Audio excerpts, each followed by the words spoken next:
Está bastante bien para lo que ha sido estos días, todavía con un nivel de humedad que preocupa para la ropa que está en las cuerdas, pero bueno, Totalmente. aparte de eso, bien. Estamos muy parecidos a Londres por estos días, Sí, la verdad. exactamente, exactamente. Bueno, nada, ayer hubo una larga sesión en la Cámara de Diputados, le comentaba a la audiencia por el tema de las investigadoras de ACE, y bueno, queríamos saber un poco qué fue lo que pasó y cuál es la posición del gobierno en este caso, ¿no? Mire, ayer culminó un largo proceso que comenzó con el anuncio que en su momento hizo el Frente Amplio para presentar una preinvestigadora sobre sucesos que habían llevado a que el directorio de ACE presentara una denuncia penal respecto a la administración anterior sobre algunos hechos puntuales. Sí. Para nuestra sorpresa, a los pocos días del anuncio en la prensa de que íbamos a presentar esa preinvestigadora, la coalición presentó otra preinvestigadora, también sobre ACE, refiriendo a otros aspectos y fundamentalmente vinculados a la gestión del actual gobierno. Ujú. Era obvio que dos investigadoras sobre sucesos similares sobre el mismo organismo parecía poco razonable Claro. en un parlamento que ya está sobrecargado con muchísimas comisiones, muchísimo trabajo y con una rendición de cuentas en una perspectiva de 30 días, Sí. que eso lleva a intensificar más el trabajo. Hicimos un esfuerzo, y también lo hizo la coalición, debo de reconocerlo, para intentar encontrar una síntesis de tener una sola investigadora. Eso no fue posible, y llegamos a esta sesión con dos posibilidades de crear dos investigadoras, y sabiendo además, entramos a esa sesión sabiendo de que ni la coalición ni el Frente Amplio tenían los votos necesarios Mm. para que esto finalmente cuajara. Previamente, como le acabo de señalar, el gobierno ya había presentado una denuncia penal y ayer el Partido Nacional anuncia que va a su vez presentar otra denuncia penal. Sí.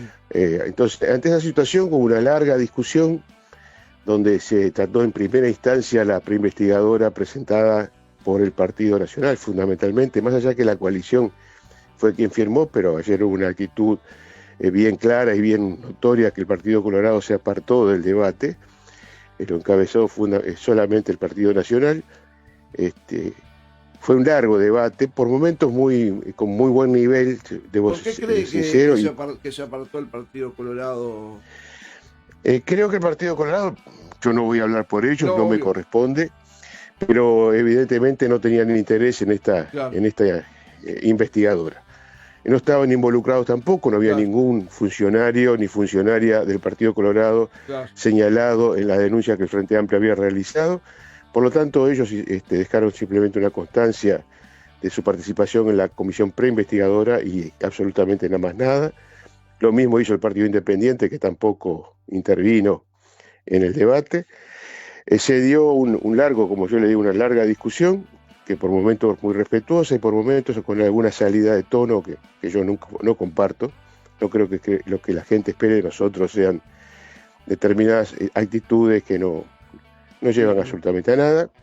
Finalmente se votó la investigadora del Partido Nacional, no alcanzó los votos, no tuvo los votos obviamente del Frente Amplio y tampoco tuvo los votos de Cabildo Abierto. Ujú. Se pasó a tratar la nuestra y en realidad ya era muy tarde en la noche, muy avanzada, la discusión se había dado ya de sobra en el tratamiento del primer tema, y el Frente consideró que ante la situación que se estaba dando, el hecho de que sabíamos que no había votos suficientes, porque Salle no votaba la nuestra, sí había votado la del Partido Nacional, Ujú. Cabildo Abierto no votaba ninguna de las dos, resolvimos en tanto ya había un proceso abierto en la justicia y habrá tiempo para esperar que la misma se exprese, y además sabiendo que hay otras investigaciones en curso y posiblemente nuevas denuncias que se presenten en el futuro, resolvimos también para cuidar el ambiente en el Claro. Parlamento, porque también las relaciones hay que mantenerlas con determinado cuidado porque vienen temas Uno muy son los debates importantes. políticos y el otro las relaciones humanas, ¿no? Claro. Sí, pero también el propio debate político, nosotros creemos que tiene que tener un nivel razonable, porque vienen temas más importantes. Acá la historia no termina, vienen muchas leyes que hay que discutir, el Frente Amplio no tiene mayoría y tiene que tender puentes para lograr esas mayorías. Resolvimos retirar nuestra moción. Este, como no se puede por reglamento retirarla, lo que hicimos fue, bueno, se puso a votación, votamos en forma negativa y no salió ninguna de las dos. Quedaron ahora abiertos los caminos de la justicia, el Partido Nacional presentará su denuncia y nosotros ya la presentamos. Confiamos plenamente en la independencia del Poder Judicial, por lo tanto estaremos atentos a lo que él mismo resuelva, y obviamente anunciamos que nos reservábamos la posibilidad que en un futuro, todavía no establecimos plazos, si surgen nuevos datos, que seguramente van a surgir, podremos presentar nuevamente una investigadora o podremos hacerlo en el Senado, donde hay otra correlación de fuerza. Ahí está, yo le iba a preguntar, como hombre experiente en la tarea legislativa, ¿cómo se presenta esta legislatura sin mayorías parlamentarias en la Cámara de Diputados, don Carlos? Bueno, obviamente es un problema. El gobierno tiene dificultades serias y objetivas, pero bueno, a partir de que la gente se expresó de una manera democrática y estableció determinada correlación de fuerza que hay que respetar. Pero eso requiere un esfuerzo siempre de negociación, en el muy buen sentido de la palabra, de llegar a los acuerdos necesarios y de tender los puentes para sacar las leyes que el gobierno envía. Creo que el año pasado hubo 2 hitos que son casi históricos y que el gobierno sin mayoría logró votar la rendición de cuentas y fundamentalmente el presupuesto nacional. Y otras leyes que han salido muy importantes. Pero es un desafío, yo le diría, diario, ¿no? Cada proyecto de ley hay que conversarlo, hay que tener mucha paciencia y también, obviamente, tener una capacidad de incorporar a los proyectos del gobierno propuestas que hace la oposición. Pero a pesar de eso, y creo que es una cosa que a los uruguayos y a las uruguayas nos debería dar, yo no digo orgullo, pero sí tranquilidad, y es que a pesar de que un gobierno y no tener mayoría, tiene la capacidad de lograr desde el punto de vista republicano que el Parlamento funcione en forma, yo diría, regular, en el sentido de que no se traba, no hace dificultades, no genera mayores escollos para que el gobierno pueda seguir adelante. En esa oposición hay un panorama variopinto. ¿Cómo ve que se mueve la oposición? ¿Está haciendo un papel de oposición? ¿Se aprovecha de esta mayoría circunstancial que tiene en Cámara de Diputados o se muestra dialoguista, propensa a la negociación? Bueno, a ver, así nosotros no podemos hablar de oposición como un bloque en sí, porque hay diferentes sectores. Yo le diría, el partido, por ejemplo, Salle, con sus 2 votos, que son 2 votos muy importantes, en una situación como la que tiene el gobierno, ha tomado una decisión que es no votar absolutamente nada de lo que el gobierno plantea. Él siempre vota con la coalición de gobierno. Bueno, es una decisión que tomaron y hay que respetarla, no la compartimos. Cabildo Abierto tiene una actitud más dialoguista y negociadora. O sea, ellos no aseguran nunca los votos, buscan sí el diálogo y obviamente han logrado, por ejemplo, en el presupuesto nacional, incorporar algunas de sus propuestas a partir de asegurar los votos para que el gobierno tuviera presupuesto, que es algo que parece de lo más lógico desde el punto de vista de las instituciones. No dejar un gobierno sin presupuesto es algo que debería ser una decisión que todos tenemos que tomar, porque es atarle las manos por 5 años. Realmente una cosa muy grave, y eso no pasó.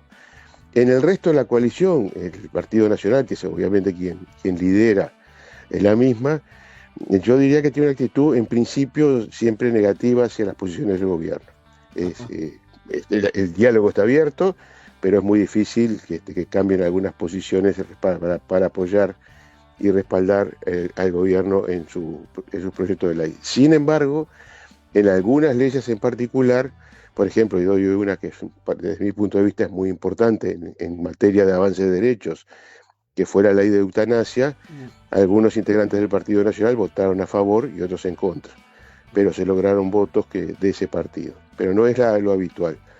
Y el Partido Colorado actúa un poco en ese sentido, siguiendo digamos, las decisiones que en la coalición establece el Partido Nacional, que es el partido con más votos, obviamente en su interna, y tiene también una actitud que por momentos permite con algún sector del Partido Colorado establecer puentes.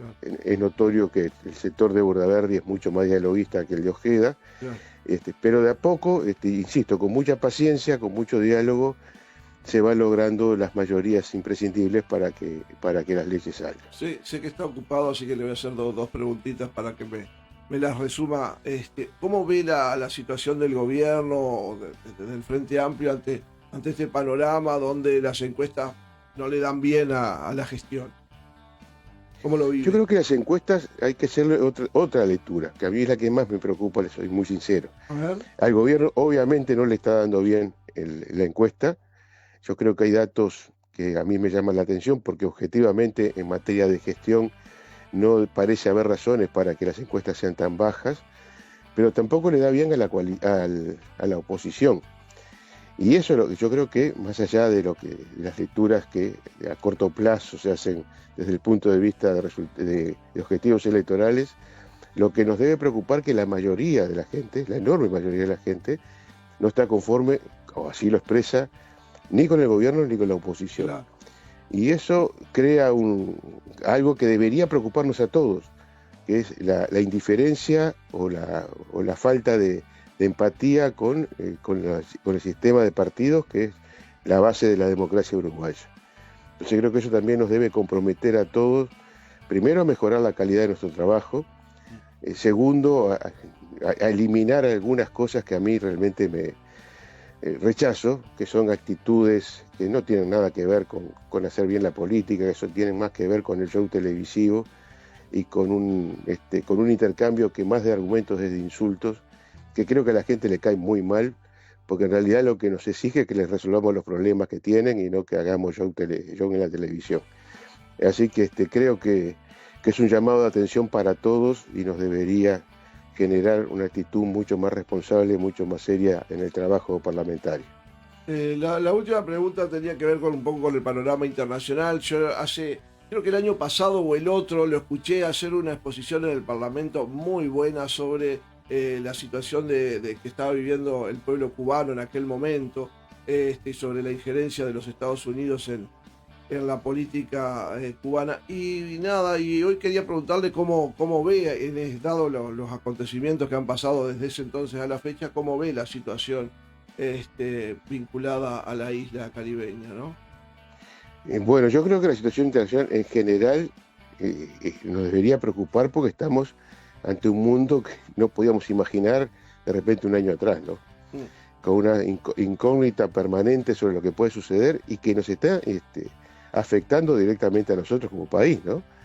En nuestro comercio internacional, en el precio del petróleo, con lo que eso afecta luego en los combustibles y en esa cadena que luego afecta absolutamente todo, y en un horizonte que parece no haber cambios. Había un proceso de paz en la guerra Irán-Israel y ayer se fue todo al diablo, Sí. como se dice en el barrio. Entonces, y está afectando directamente la producción de gas y petróleo. Y en el caso de Cuba creo que estamos en una situación que más allá de la posición política que cada uno tenga con relación al gobierno cubano, en lo personal yo soy muy crítico con muchas cosas del gobierno cubano, pero estamos viviendo una situación espantosa para la gente. Siempre se habló del bloqueo de Estados Unidos, Sí. que lleva décadas, pero ahora el bloqueo es en serio, de una intensidad, yo casi le diría criminal. Sí. Que ustedes imaginen un país, Uruguay, que mañana fuera bloqueado y no le entrara una gota de petróleo, que no tuviera combustible para mover absolutamente nada. Y bueno, esa es la situación que vive Cuba, prácticamente sin la posibilidad de importar alimentos y sin la posibilidad de importar una gota de combustible. Es una situación espantosa que yo creo que, insisto, más allá de la opinión que uno pueda tener sobre los gobiernos, ahí lo que está sufriendo de una manera increíble es la gente y deberíamos reaccionar todos desde un punto de vista humanitario. Después llevamos la discusión a otro nivel, pero el primero, ayudar a la gente a salir de una situación que es gravísima, que a veces queda tapada por otros acontecimientos internacionales, pero es muy grave lo que ahí está ocurriendo. Por eso le preguntaba, porque teniendo en cuenta las características del gobierno norteamericano hoy, ya de por sí intervencionista, pero que ahora lo ha potenciado a partir de la administración Trump, ¿cuál es su sensación de que esta política de Estados Unidos vino para quedarse después de Trump o terminará con con esta presidencia? Uno tiene la esperanza de que se va a modificar. Ujú. Trump es un personaje que realmente yo lo miro sinceramente con una incertidumbre y con una sorpresa, porque por momentos no parece cierto. Parece más un personaje de película americana que un presidente de la República, de un país que es indudablemente el más poderoso del mundo. Pero uno tiene la esperanza que el pueblo norteamericano reaccione y se dé cuenta de que esa administración con esas características tiene que modificarse. Sin mucha esperanza que la política general de Estados Unidos se modifique. Es un país que ha tenido una política intervencionista, a veces más sutil, a veces más notoria, pero lo ha hecho durante toda su historia. Ahora, el nivel de esta administración y de este presidente es inaudito. Sí, a mí me preocupa que si se mantiene este ritmo nos quedamos sin planeta, ¿no? En un par de años, ¿no? A ver, sí, yo creo que no tiene límites. Claro. Es realmente terrible lo que está pasando, y lo que están sufriendo más son los países con menos capacidad. Nosotros lo estamos sufriendo. Capaz que la gente no se da cuenta todavía, Totalmente. pero cada acción de Trump, sobre todo en Medio Oriente, tiene consecuencias directas en nuestra calidad de vida, a la corta o a la larga. Totalmente. Diputado Carlos Varela, muchísimas gracias por su tiempo, por su generosidad y bueno, nada, por darle a los medios del interior muchas veces la conexión directa que a veces se nos complica un poco para llegar a los legisladores en Montevideo, ¿no? Así que le mando un abrazo grande. No, el que le agradezco yo es esta comunicación y, por supuesto, siempre las órdenes. Un muy fuerte abrazo y buena jornada.